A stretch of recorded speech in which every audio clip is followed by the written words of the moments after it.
Art Column. I'm your host, Joseph Almendares. This is a YouTube channel dedicated to exploring, discovering, and sharing art in America. We're on a journey this week in New York City. This is an amazing place. Right now we're in Brooklyn. We're going to head over to Manhattan. We're going to show you all kinds of cool artists, spaces, galleries, museums, whatever. We're just exploring. And it's really, really cold.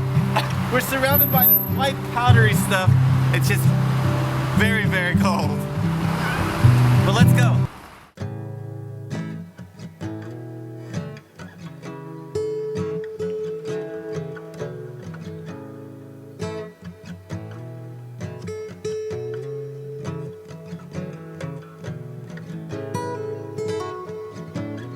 Samuel, can you tell us, how did you get started in art? Basically, like most children, I grew up drawing a lot, and it just so happened that my mom studied art in college. You okay? Coffee's hot. And my mom and I would even sit down and draw things like horses, I remember. Awesome, horses. Those are hard to draw. Very interesting creatures to draw. You started when you were young. You started drawing. That was how you got into the art world. Yeah, I studied as an artist before I became a curator. And you're originally a Los Angelican. Yeah, I'm You're from LA. LA. Yeah. Yes. You could say I'm an Angelino. I grew up just southeast of Pasadena, so in Southern California. So you kind of spent some of your time, your art career in LA, started and then moved over here. So what can you tell us about LA and New York as far as art? Yeah, LA is very active. It's actually hugely influential. They do all the films in Hollywood and Yeah, you have Hollywood and the film industry there, but you have artists like Ed Ruscha or figures like Mike Kelly. So what brings you to New York right now? Oh, I work here with this gallery, and we call it the All Things Project. And it's out of a storefront church called the Neighborhood Church of Greenwich Village.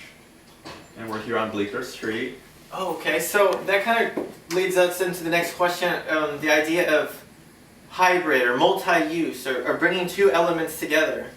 Could you tell us a little bit about how that relates to this space in particular, but also into the art here that's happening in New York City? Yeah, and maybe a little bit about this. Sure. Here. Well, this work is by Jonathan Cowan. He's from San Antonio. Oh, awesome. And these heads are actually made of hot glue. And hot glue you typically don't really like see. Like the glue guns? Like the hot glue? That's crazy. You don't see hot glue. It tends to be just utilized for sticking things onto each other, but he raises this medium of the hot glue. Wow. Or introduces it, seems like. And there's really no one medium now for artists, so thank you. Yeah, you have cross-stitching, also by Jonathan Cowan. Oh, awesome. And there's really no condescension about what's craft now versus what's high art. I think we artists understand that now.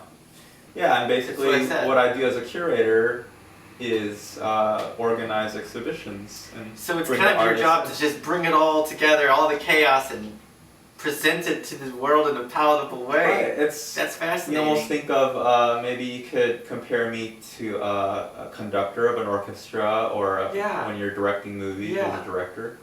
One thing I've noticed here about New York is people are very creative with using spaces. Tell us a little bit about the Neighborhood Church of Greenwich Village and how they use space in a pretty exceptional way, I think.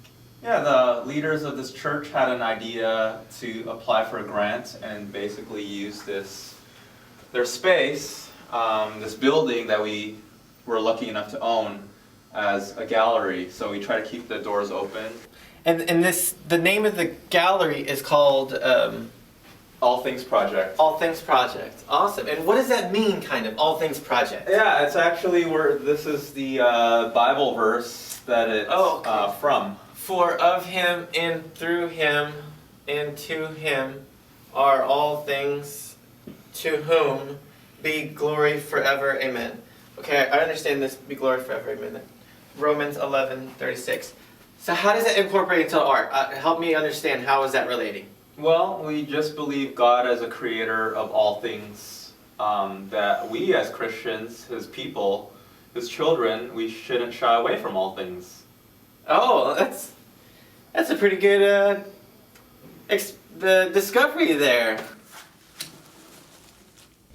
Bang bang. In a church. Wait, we're done here, right? Yeah. Because I've got to get going. Okay. So. Joseph? Well, we gotta go. As we continue our journey in New York City, it takes us to the Praxis Gallery, where we'll be interviewing Michelle Carolla. I'm really excited about this next guest. Come meet her, come see her work, it's phenomenal. And walk right through my door. My hands are bruised, my face. Well, Michelle, thank you for showing us this space. This is amazing. Like, how do you come up with these amazing ideas? Well, for this particular show, the piece is called Blast, and the idea was that I wanted to basically stop motion. So if I could stop motion and make it static so that it didn't move, what would it look like?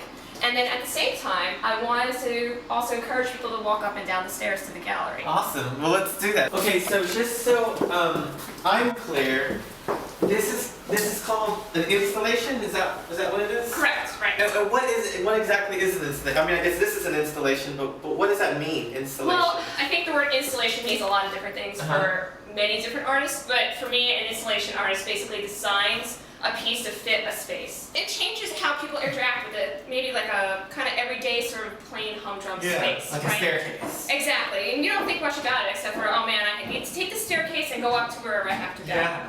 So it kind of maybe brightens up your day if you kind of had a bad day. Awesome. So I've noticed like your work is very linear and geometric. How did you get to that point? I think it's very interesting because what kind of inspires me most is architecture.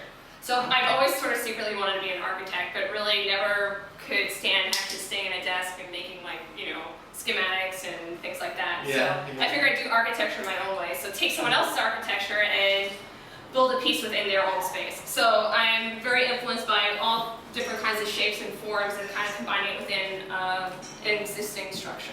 Well, thank you so much, Michelle. It was fantastic. Nice to meet you. Good meeting you. I wish you well on your journey. Speaking of, we at the Art Column kind of think of art as a journey. Where do you see art is taking you? What kind of journey are you on? Oh man, I'm on a journey to bring art to the masses, to the people. So hopefully you'll see my work in some public spaces. Okay, I'm really excited. We're in the Jim Kepner Gallery in Chelsea, in Manhattan. Okay. Somehow, I don't know, but we're actually going to be speaking with Jim Kepner himself, who's also the creator of a YouTube channel called The Madness of Art. You have got to watch this. You must watch this show. It's hilarious. What's that? Okay, well, you know what? Let me show it to him.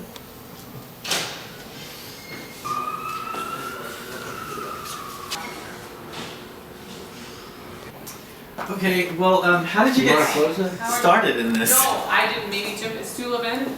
It's Stu Levin? That's what I just called. Yeah. Okay. Hold on one second. Okay, well, how did you get started in this? How did you get started in the madness of art? Oh, the madness of art and the madness of the real art world? The real art world, yeah. I guess when I was about 30, I got interested in, I wanted a Miro poster, or a lithograph, for my room. I didn't know a great deal about art. I liked art. And I was living in Los Angeles at the time, and I saw a little ad, Jack Rutberg was a private dealer in Los Angeles. I went to his apartment, and I said, I want a Miro lithograph. And he took me in, and then he started asking me questions. You know what an etching is? I had no idea, and he started showing me all these amazing prints, Picasso etchings, and 19th century engravings, and 17th century Dutch landscapes. And he showed me what a lithograph was, what a woodcut was. I mean, it was like, opened my eyes. I never knew, I thought a print was like a reproduction. Mm-hmm. And I left that little meeting on fire, and I just was working in retail at the time. Bed Bath & Beyond, it was called Bed & Bath back then. And I spent all my free time at the library just reading books about prints and printmaking, the history of prints. And I started collecting little Dutch landscape etchings. That's what I was collecting. Yeah, the art of fatherhood, basically just like being a creative, thinking father, you know? I think the way that you incorporate your son, who's an actor, into your show, like I think that's wonderful. Like, what kind of advice would you have to the fathers out there, you know, about creative thinking? I don't know if follow my advice. Now they don't want to talk to me. You know, they're teenagers. Yeah. So, but I was lucky. I got them both in that day. My one son was filming, and Matt was acting, and it was just fantastic. I mean, we were just ad-libbing that scene, Yeah. and it was just like magic. It was magic. Yeah. And so, and we get those still once in a while. But I mean, it's, you know, just to find anything that you can connect with your kids. Yeah. You know, in my case, it was art and acting and film.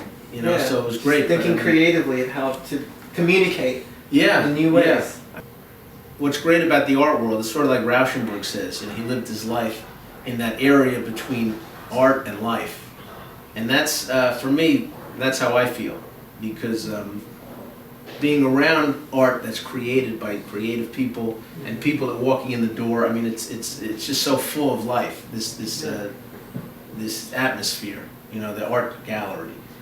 So, it's a journey. Every day is another journey. I mean, it's just you don't know who you're gonna meet. I'm glad, you know, we got to meet. This is Yeah. pretty amazing. We're in like the center of the art world, meeting amazing artists, and talking to amazing people. Along that, you know, where people, whatever they're doing, for instance, for you, you decided that you were going to start selling. Where some people would say, oh, well, that's not really an art. But you have really taken it to an art form. Like your marketing campaign, which is the madness of art, which every single person who's watching this, just go to right now, as soon as the show's done actually, go see Madness of Art on YouTube. It's a hilarious look at the art world. Please join us again next week where we will be discovering Brooklyn. Once again, as always, if you like what we're doing, the way you show support is by subscribing to our channel. You do that by setting up a YouTube account, a Gmail account, signing up, and then pressing subscribe, which is like, I think this button right around here-ish. Special thanks to our guest cameraman, Rex Hausman, who's been doing an amazing job. Anyway, join us next week.